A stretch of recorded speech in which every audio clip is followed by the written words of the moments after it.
Thank you for joining me today. Let's just get started. I want to start with my philosophy as my approach to working with people who are struggling with SUD, substance use disorder. And my father before me was a therapist for many, many years, all of my life. And he used to say, because there's some resistance when you have a person who's not in recovery trying to work with people who are in recovery, because the struggle is it's critical, but it's incredibly difficult at times. And so one time somebody said to him, you know, you're not an addict.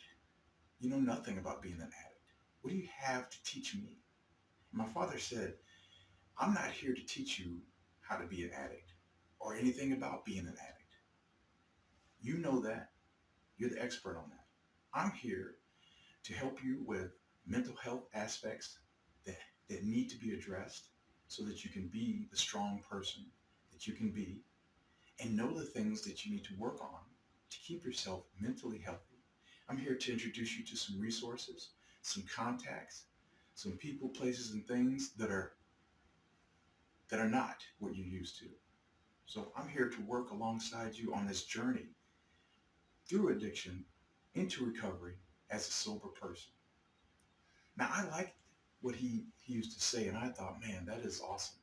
But when I started working in the field, I instantly recognized that I personally needed something that I could grasp onto that meant something to me, and that I'm pulling from the population, something that I came up with that I was inspired to feel and to believe in and to grasp onto. That inspiration comes from the people you're working with. Otherwise, it's like anything else. If you're bringing your books and your teacher's perspective and your perspective, it's not gonna work as well. So when I started working in the field, I came into this room and I instantly understood when I come into these rooms, these groups, the experts all in front of me. Every chair, there's an expert, and everybody has something, a piece of the puzzle, a variable in the equation, a clue in the mystery. Everybody has something to offer. They're the experts. I'm here to learn. And together, we're going to work, in this therapeutic relationship. What if there was this deep, dark tunnel with jagged edges and rocks and roots and stuff sticking out? So all the way down the tunnel, there's these jagged things sticking out. And somebody fell down that tunnel, and every step of the way, they bounced and banged and smashed until they finally splatted at the bottom of that dark tunnel. And what if another person stumbled into that tunnel and smashed and bounced and ricocheted and rolled and scraped and then splatted next to him? Now, the two people at the bottom of that tunnel are incredibly valuable to each other because they know what happened to get there. They know about the journey down, and they know what it means to continuously go further and further down, thinking that there's a bottom and finding out that there just isn't. You just keep on going down till you splat on some plateau somewhere. Now, these two people can help each other in a way that no one else can. They can look around, they can split up, they can take in the environment, they can ask themselves questions. What happened? How did we get here? What do we do? What works? What doesn't work? You try this way, I'll try that way. We come back here, we share what we learn. And that is invaluable. But then I thought to myself, what if somebody who hasn't fallen down that tunnel, who hasn't bounced and scraped, stabbed and jabbed and splatted at the bottom? What if somebody who hasn't come down that tunnel throws a rope down? And I thought to myself, who the hell are we not to grab a hold of that rope, to push it aside and say, we got this. We'll do it. We know what we're doing. We know what we're talking about. We're experiencing it. You take your rope, you pull it back up. We'll get out of this together. And so I offer that to people. I say, listen, I haven't been down that road. I don't know what you're going through, but I have put in some time, some research, effort, but most of all, I come here to care. I come here to contribute, but I come here to learn from you. And what happens is I do that every month, I learn from a different group of people who have different but similar suffering, pain, needs, hopes, barriers, and I take what they give me and I tell them, I say, listen, in these groups you exchange with each other and with me, and we learn together. But what I learn from you, I take home to my whiteboard, I refine it a little bit, and then I bring it back to whoever's there, whoever's back at the center. And I say, hey, here's what you gave me. Here's what I've done with it based upon research, evidence-based practices, therapeutic modalities. What do you think? What do we do? They refine that, and that becomes their legacy. And I let them know. You come through, you give, you contribute, I take, I learn, I give back, we refine it, and your legacy is whatever you contributed, it gets passed along to the next group.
But one of the things I remember too about trying to contribute to a group that really is a community, and it's hard to get inside that community to help sometimes, is that there was a movie called Black Hawk Down.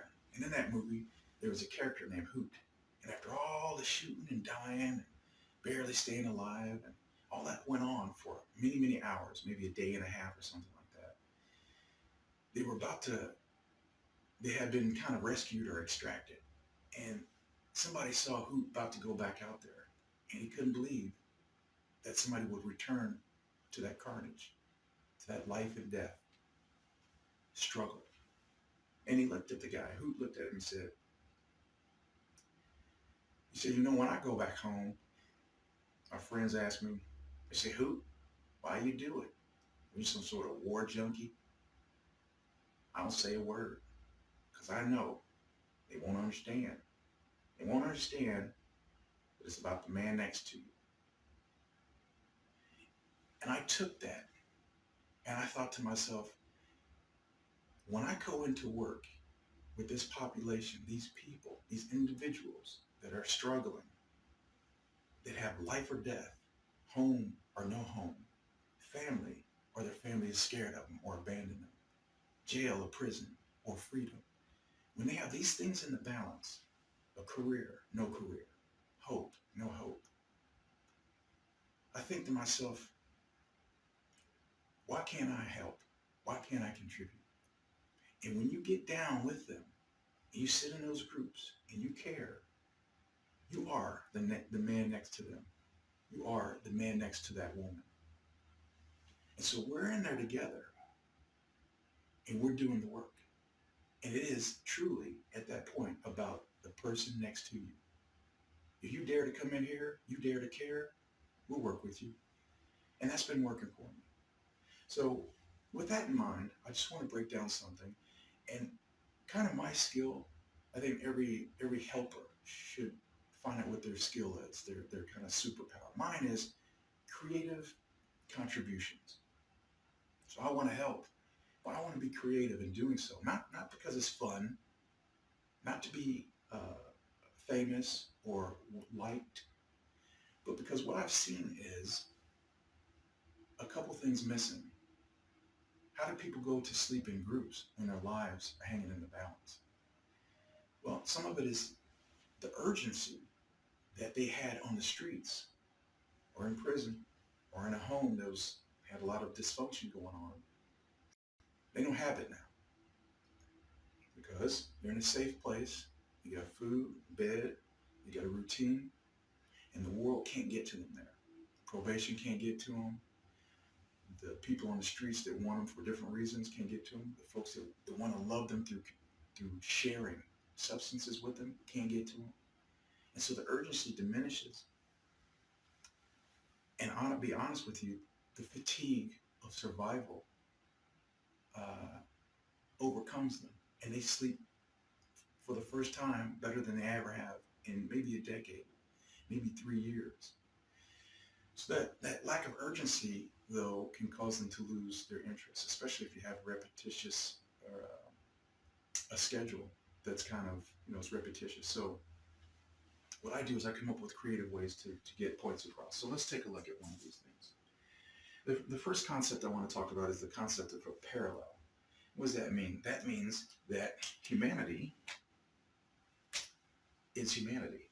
And it's going to be the same no matter what situation you're in. So if you have life, we have needs. And these are people that are not in recovery.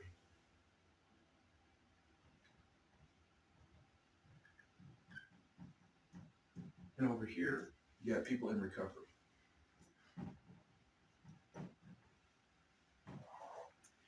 You got needs. We have needs. Oops. All right. You got hopes. Well, you got goals. They got goals. You have suffering. You have suffering. The point is, we're just human beings, but you might be in recovery or not. The thing that we notice about people in recovery is that everything is to an extreme. So if you're happy, you want to be happier because you've tasted the ultimate happiness, right? The ultimate thrill. So if you want a thrill, there's a bigger thrill. If you want to be happy, you can make it yourself more happy with a substance. If you really want something, a goal, you go all the way out. Any means necessary kind of thing. Extremes. If you're not feeling good, you feel worse. If you're feeling bad, you feel miserable. So the thing is, one of the points that I kind of bring up is when it comes to impulsivity, let's take impulsivity for instance. So for impulsivity, a person not in recovery, it's all the same things. You say the wrong thing, you get slapped by somebody, right? You say the wrong things, you get fired from your job. Same thing over here. The difference is that with impulsivity bridges the gap between sobriety and the desire to be sober and a drink in your hand, a needle in your arm, sniffing something, snorting something, smoking something. It will bridge the gap between it's okay, but it's tough, and here it is. There we go. So whereas impulsivity is everybody's thing, right? All humans have it from early age all the way up till death. For the non-user, you get the regular problems, even jail, even prison, even death, fired from your job, all that stuff. But over here, for those in recovery, it puts using substances that hijack your entire life, let alone your thinking, it puts that back on the table. And so it speaks back to the extremes. But what I want to talk about is how there's a parallel life going on. So if you're not in recovery, know that you can be one day in recovery. You're a sip away, a smoke away, an injection away. You could just have a trauma that devastates you. You could go to the doctor with a spinal injury and they describe something for you. So we need to keep in touch with each other. We can't abandon each other. People who are not in recovery can be in recovery. People who are in recovery can get their lives back. And so we need to keep in contact with each other, not abandon each other. Okay, so let's take a look at this other concept that I wanted to get to.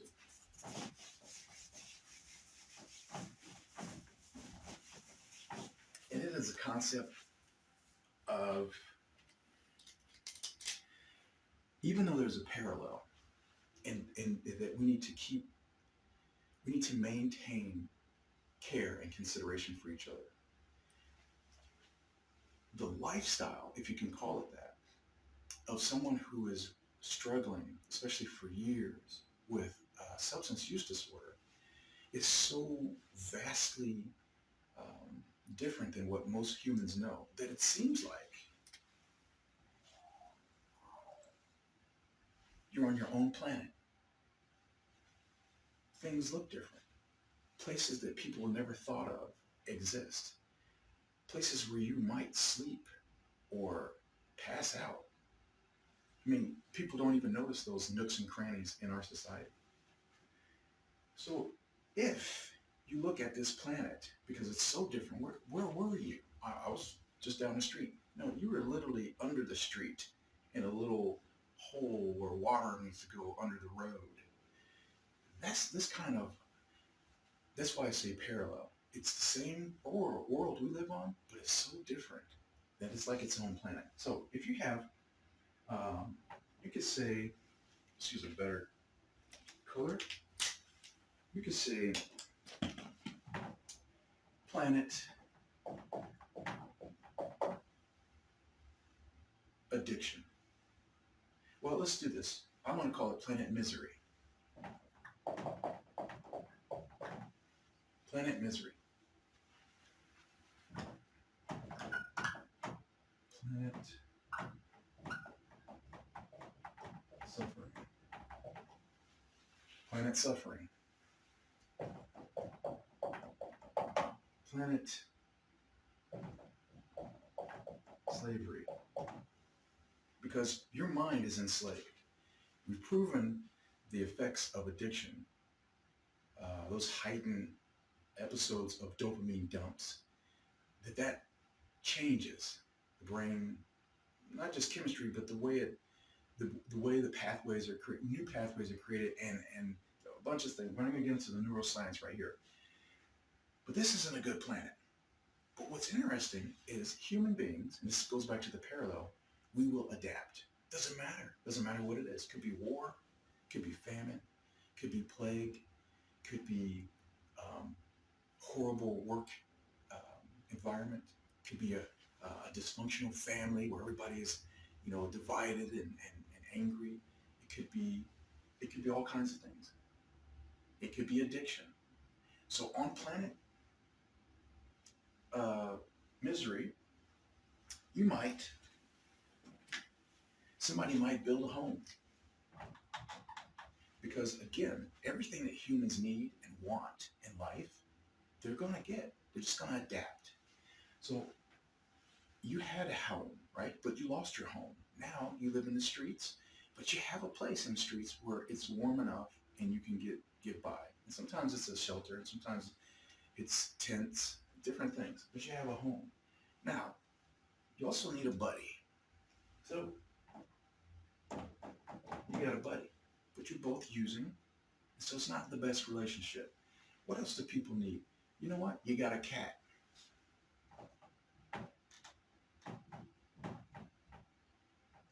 Right? You got a cat.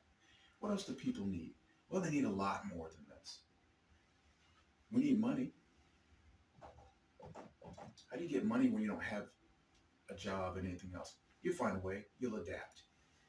The point is, planet misery is an incredible place that exists all over the world.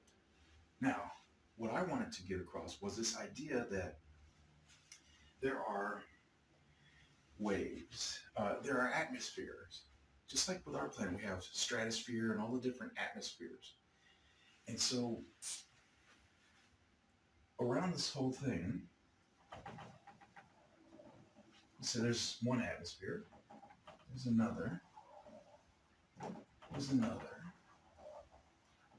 There's another. And it goes on and on and on. Now, each one of these atmospheres you can think of as a phase or turbulent resistance. From what? Well, let's say we wanted to leave planet misery. Why are you going to leave? In this analogy, you leave by being sober. Literally, if you're sober, you're leaving. Think of it this way. Addiction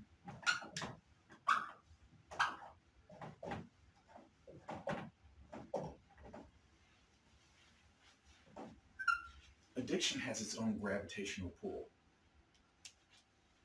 If I jump up on Earth, gravity pulls me down.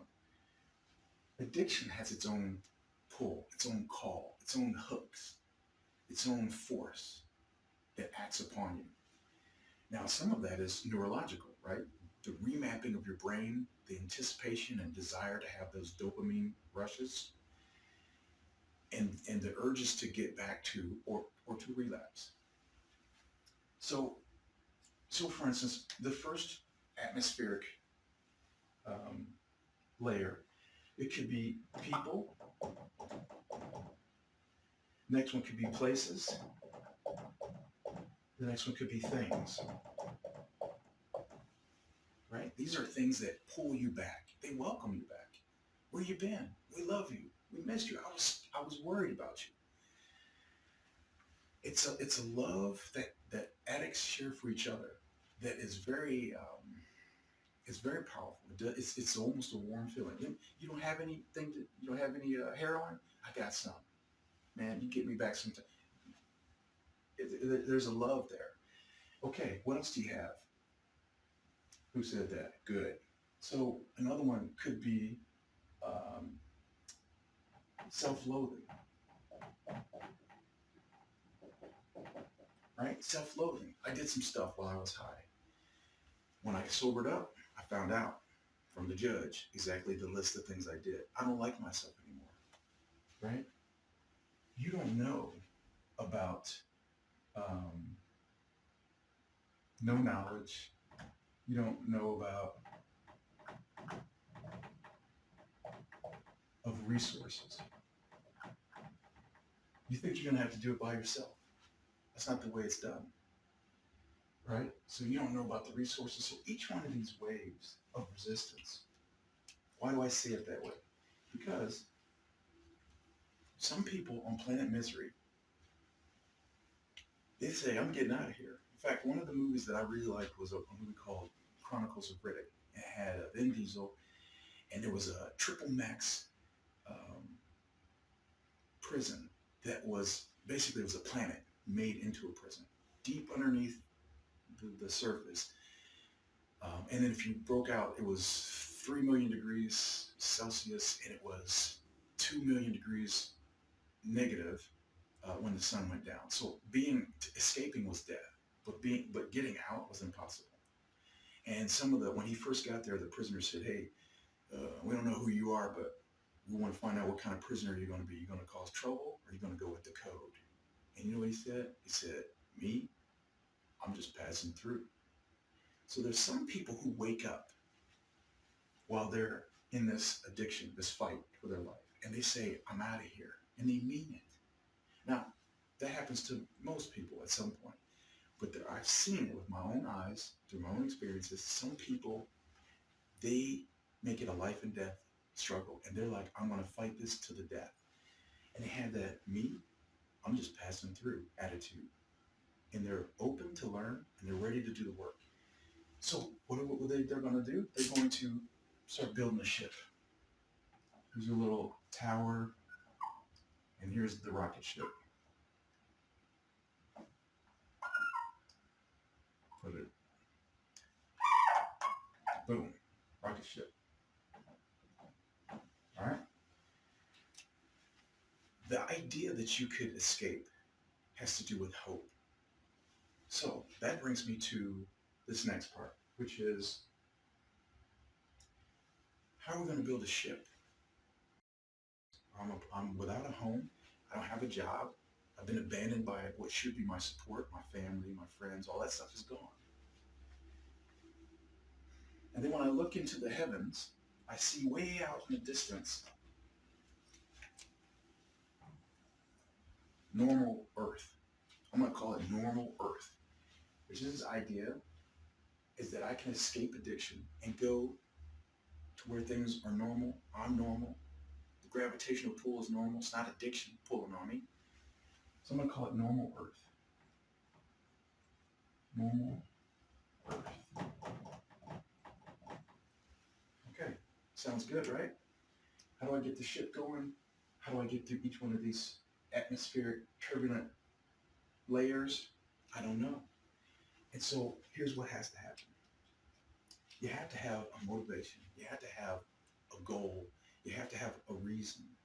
And this is where therapy comes in, particularly motivational interviewing, but then, just to get the idea, not just the concept of escape or having something better, quality of life, but to have someone who needs that saying that.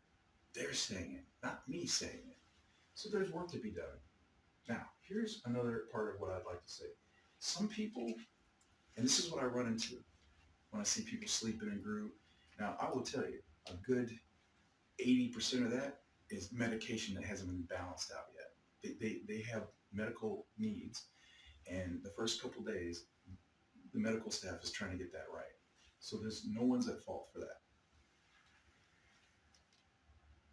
But what is missing sometimes is urgency.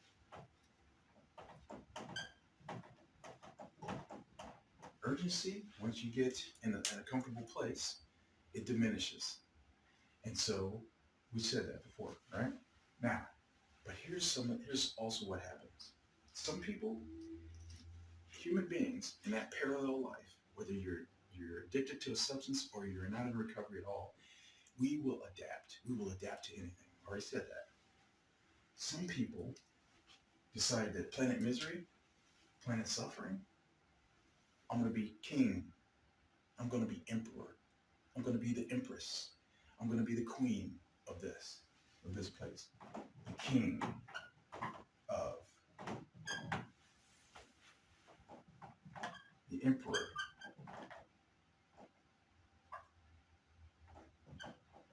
of, I'm the master of, I am the master of this planet. On this planet, I got respect. On this planet, I can get what I want whenever I want. Any means necessary. And I use all the means. On this planet, my communication, very effective. I've saved lives on this planet. I've helped families stay together. I've donated money. There are some people who learn to master their lifestyle on this planet. And they have no desire to go here. And here's the thing. Regular, normal Earth, it ain't that great. Between the political strife, the powerlessness of some people, marginalized populations, and just people who middle class, between the wars and the famine, between the price of living, between, crime in the streets and the fear in the hearts and the sense of like helplessness. I ain't gonna go into it anymore than that. But normal Earth, there's people that want to go to Mars now. Okay? So that's not enough of a motivation. And I agree with that. It needs to be something more than this, which speaks to the next part of what we want to talk about, which is not just how do you build a rocket, but how do you power it?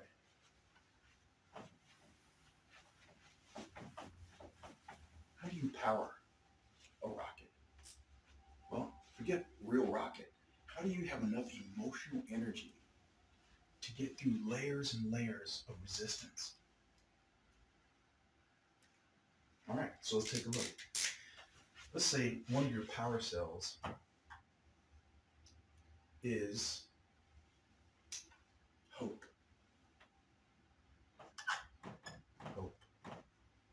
there's very little hope. About 7%. That's not enough. Let's say you have another power cell. And this is self-esteem.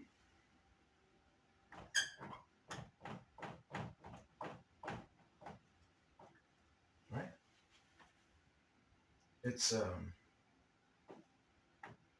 less than 1%. Right? Let's say you're smart and you know you can't do it by yourself. You need a crew.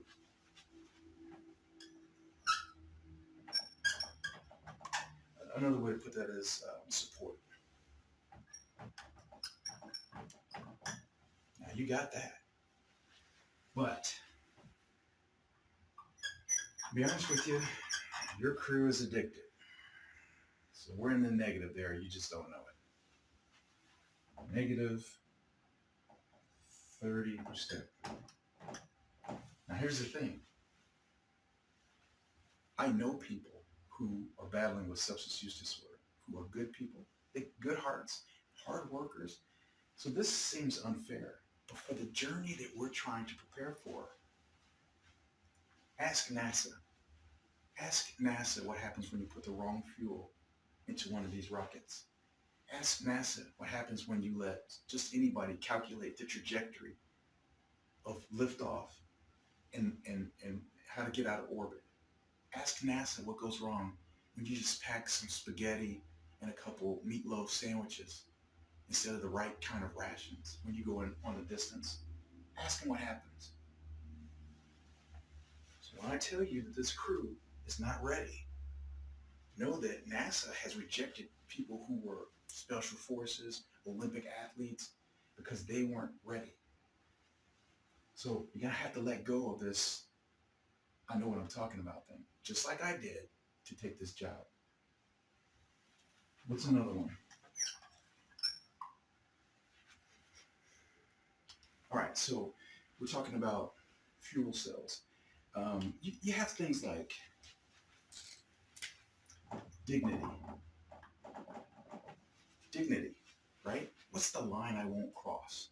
Because once you hit space, you hit turbulence and people start getting scared, you have to have the dignity to be the right kind of leader for yourself. How do I lead myself through hard times? So you got stuff like dignity. You have stuff like, and this is a huge one, grace. And when things start going wrong, you start hitting the bumps, the failures, people start doubting you. Folks on your crew start not mutinying, but like a mutiny, not like that, but doubting you and criticizing you and doing what is complain and, catastrophize and use their communication aggressively. They're not used to communicating on a certain level, so they'll kind of lash out. So that grace, not only for you, but for them, but not only for them, but for you, and especially for you, and again for you, and over and again for you, or you won't last. Okay? So grace is a big one. Patience. All right? Let's see, I got resources. Right? And it goes on and on, but check this out. This one here, and please don't let me lose you. I understand that some people that don't see it this way and don't believe what I'm about to get into. And I'll keep it short, and don't worry about this aspect of it. But I have to talk to the people who also believe in this. So it's higher power, okay?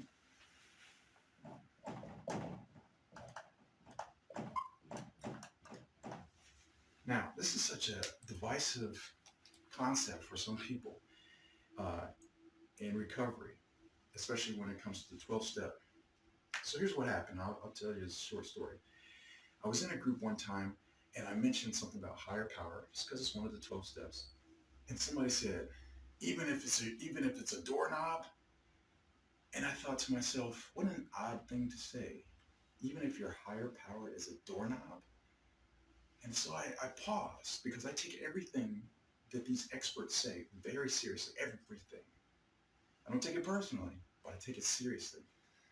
And so they started, one guy laughed and somebody else said, oh, no, I know nothing about that. And they started kind of arguing a little bit. Then I asked him, I said, can I just comment on that? I said, even if your higher power is a doorknob, I said, I've never heard that before. But I tell you what, if the doorknob is on that door over there, then we have a direction. If you're curious about what that doorknob is and what it does, and maybe the door and where it leads to, now you have something other than addiction to consider. Now, if you know that that door goes to somewhere other than addiction, now you have an option. But if you turn towards the door, there's a door right there, and you look at the doorknob, now you're contemplating, which is one of those levels or phases or stages of change. You're contemplating. But if you actually go take a step towards the door and you start walking towards that door, now you're acting, you're doing, and being involved in an action, just it takes you away from non-action, inaction. If you reach out for the doorknob, you've made a powerful move. But if you turn the doorknob, oh, you're onto something. And in fact, you're doing something many people will never dare to do. I'm not going over there. I don't know where that leads to. I'm happy here. I'm the king of a whole planet. If you open the door, you will be exposed to a hope, an intrigue, a possibility that you couldn't have done from over there. But you still have the power and the option to step through the door frame from here to there. And I said, so in a sense, making your higher power the doorknob, it can be very useful, because if your higher power is something positive and beneficial that has long-term benefit, not like cocaine or heroin or fentanyl, which has these short-term, arguably medicinal benefits, right? Fentanyl is used by medical staff for patient care. Cocaine, all that stuff, marijuana, all that stuff can bring down your anxiety, do things in the immediate instant to bring some sort of relief or escape. But a true benefit has benefit now, a little bit later, and down in the long term, it cannot be found to not have been a benefit that whole time. It's hard to get. Those are kind of rare. It's like when people say, war, is it necessary?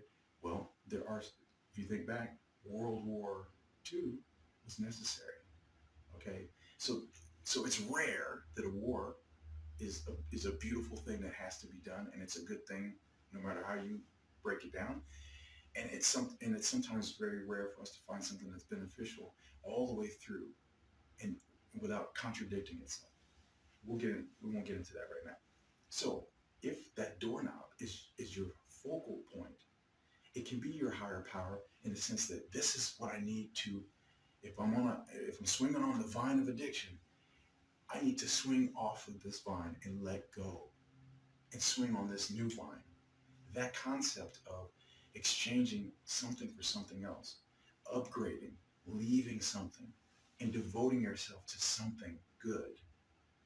That concept is potentially a component of higher power discussion. And so in that sense, the doorknob can be your higher power.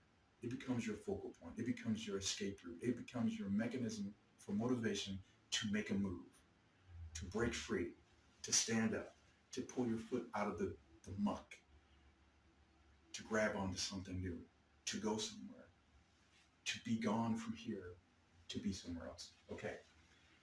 But that's not digression. These are very important concepts. So this higher power. Now, what's interesting about the higher power, however you think about it, I don't bring that into our discussion much. 12 Steps brings it in. I leave it where they have it. Now, so this higher power thing, I'm just going the route of people who believe in this. If you let yourself believe in a higher power, that a little bit of belief or faith, if you will, has exponential effect. So I believe, but I don't go to church, I don't go to a mosque, I don't do any of that stuff. I just believe that something is running this monkey show, and it's not me. That allows you to escape the burden of running the world, controlling your family, determining your future. Your fate is all of it is on you. Okay, so a little bit of faith gives exponential return. And so this is higher than you thought it could be, because you relinquish yourself from being the God or the higher power, and you turn that over to something else. Of course, you have to be very careful what you turn it over to. However, when you do, there are some incredible benefits. And so here, you might have 35% from doing very little. You get a big return. And so higher power is one of those huge things. Another thing is consideration. I'm going back to here. You need to be considerate. Consideration. Right? Of the crew that you're going to go into space with. What does that mean? It means the people I'm going to surround myself with are either going to sabotage my rocket ship in my journey, in my navigation, in my leadership to get free, or they're going to help me. And so you have to be considerate of who they are. You have to be considerate of their needs, so you don't sabotage relationships that were going to be positive. But even with this metaphor, your rocket ship could be a rocket ship to redeem yourself with certain rebuild, reclaim things like self-esteem. Well, that journey has turbulence.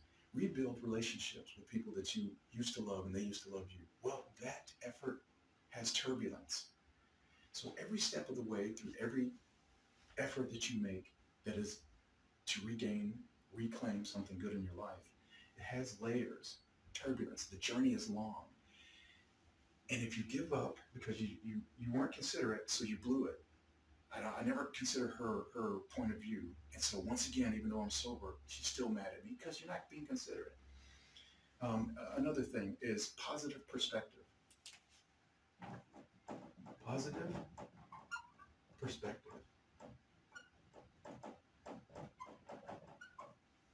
When you're living on planet misery, positive perspective is hard to have. It's hard to maintain. It's contaminated. You think you're being positive, but what you're doing is you're in denial, or you're rationalizing. If you end with a smile, or if you end up laughing at something, you might be laughing at something that needs to be cried over. So it's a perverted version of coping, adapting, thinking, feeling. That's what this place is. Planet Misery is no joke. It's not a place where happiness exists in any form. You have to get off. Here's an interesting thing or concept. Well, first let me finish this. With these fuel cells, if they're depleted or there's not enough in them, you're not going off planet. Now, you are off planet if you're sober. But here's what happens. People will launch. They will launch into orbit with depleted cells, not enough cells, the wrong cells.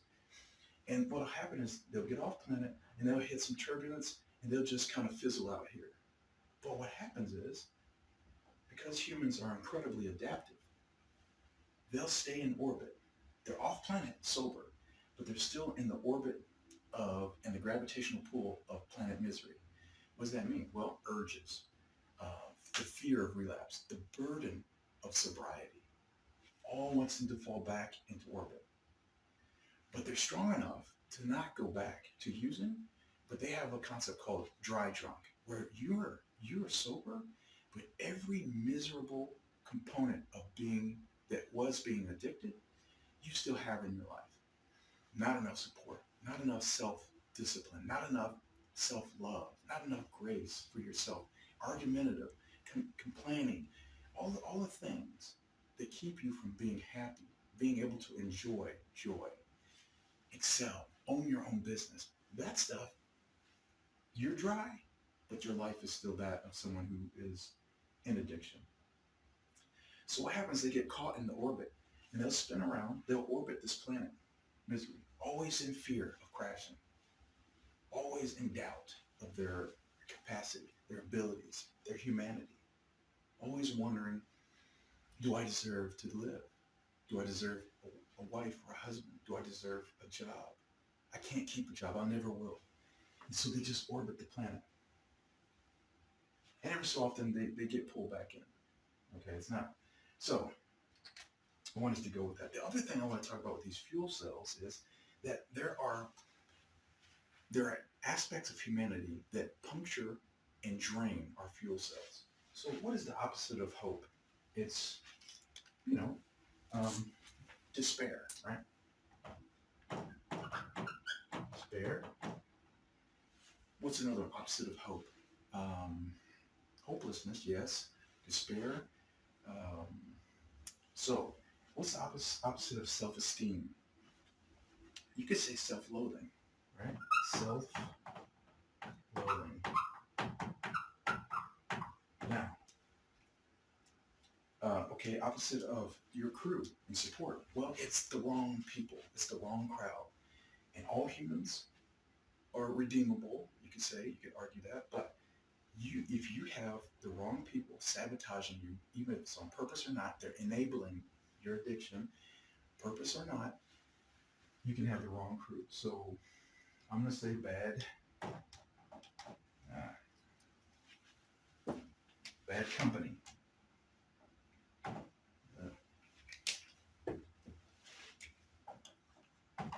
Bad company. Companionships. I don't want to say bad, but we need to wrap this up. So the inappropriate companionship, okay? Positive perspective. So negative attitude. So all these things in here, dignity, basically selfishness, right? Because selfishness, you don't have to obey anybody's rules. There's no line I won't cross. There's different ways. Okay, so higher power. What is the opposite of higher power? Now, I don't know, but let me pose this. Higher power is you saying, I don't run the world. I can control me with my freedom of, willpower, my freedom to decide. But I submit that to a higher power. The opposite of that is saying, it's going to be my way. I can solve every problem. I can change every person. I can convert hearts. I'm the one who was born to make this place better and to make the changes that need to happen as I see fit. Anything else, rules, laws, regulations, advice, that stuff is an encroachment on my freedom and my free will, my thought processes, my free mind, and my capacity to do whatever I want to do, which is the most important thing in the world. Me being free to do what I want. Me being free to believe what I want to believe. Me being free to treat myself and others how I see fit. I am enough. So that's the opposite of higher power, is the encroachment on the me, the I. If you have my way, I'm going to put my way. If you have some of these negative aspects, they will puncture and drain whatever you have in here that's positive. Another one I put on here is emotional energy and mental health. So, emotional energy and mental health.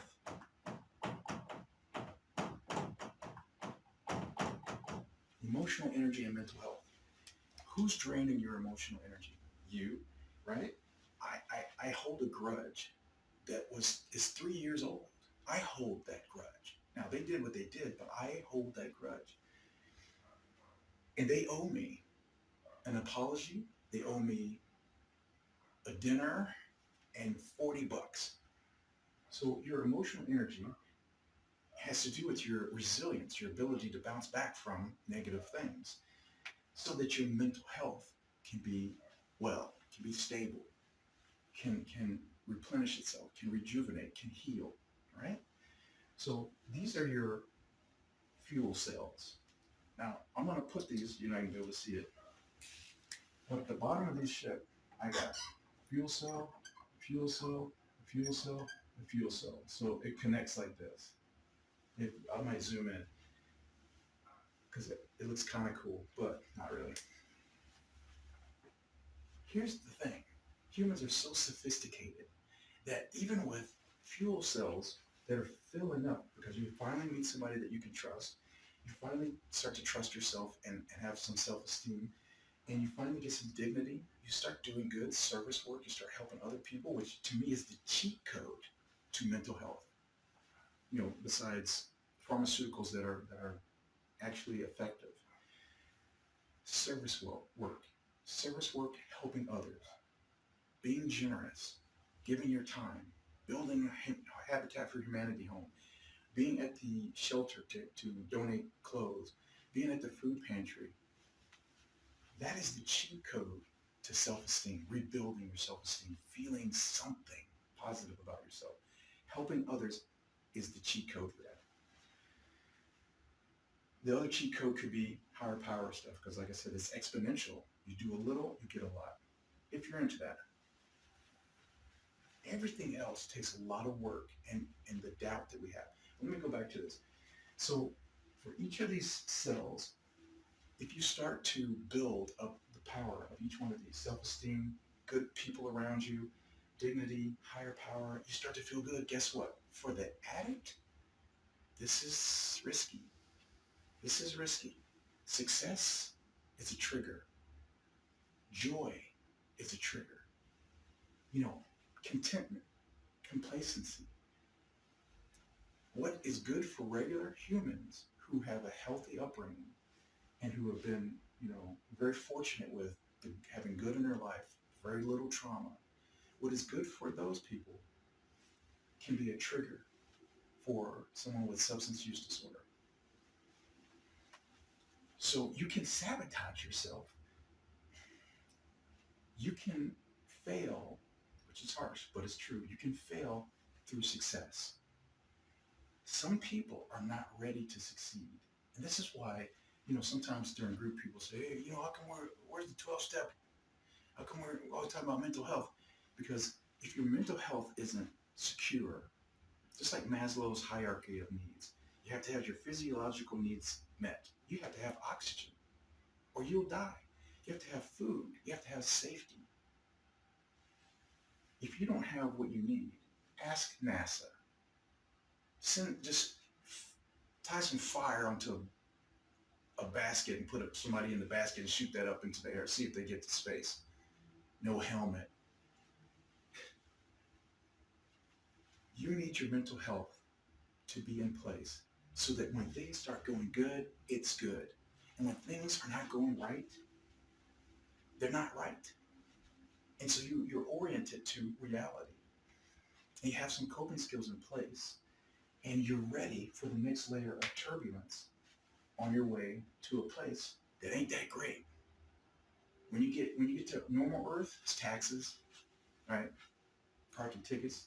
They got the tickets that they'll mail to you in the mail that you didn't know you got because you're driving on a highway and it took a picture of you, right? You got long lines, you got high prices. It goes on. I'm not going to depress us. And that's when you made it. Forget about these layers that we haven't even gone into, the many, many, many layers of what is the bane of other people's success. What is the nemesis of the person who's back into treatment the 11th time? Those layers, there's hundreds of them. And this is what I say. If your emotional energy gets drained, you'll stall out in one of these atmospheric layers. You'll orbit and you may crash. Okay, so that's pretty much it. I did want to say about the normal Earth that that's not enough. For some people, it's the higher power, right? Let's say higher power. For some people, it's family. For some people, it's a career. But as you know, family, they move away, they die. Career, the more you invest in it, the more it takes from you. Another movie I liked was Born Identity, where at the end, basically the two agents that had been basically hijacked, their brains hijacked and made into weapons. One of them, Jason Bourne, killed the one, but before he died, he said, "Look what they make you give." And I'll never forget that. Look what they make you give. Who is they? It's anybody that we hand our power over to. Could be your boss, could be your spouse, could be your children, could be your parents. When we hand enough of our power, so politicians, you hand enough of your power over to somebody, they'll keep taking it. Power is addictive, and you'll be left with little, and they'll be left with most. And you'll ask yourself, you'll say, look what they made us, look what they made us give. Look what they made us give. We gave it. They didn't take it. Okay. I'm trying to think if there's anything else.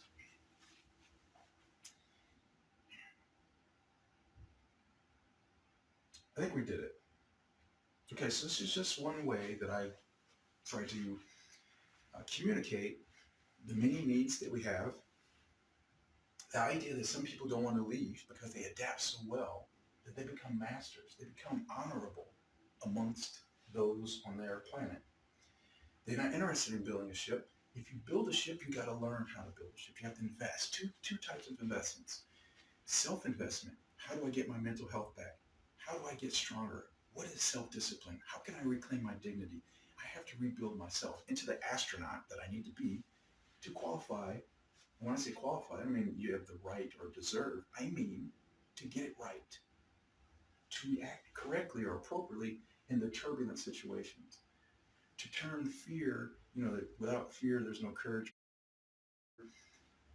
to be able to have a balance and a clear head so that you can manage that duality, to look at the many forms of empowerment or power that's needed to be one of the crew, and know that you're one of the crew. Take somebody with you. It was you and somebody else that got you into this, right? Somebody say, hey, try this. Hey, take a sip of that. Hey, shoot this up. Drink this. So a crew got you into it.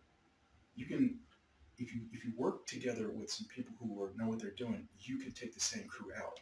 Now, what usually happens is one person at a time decides they want to go for treatment, and it's not your crew. It's some other people that you meet during group.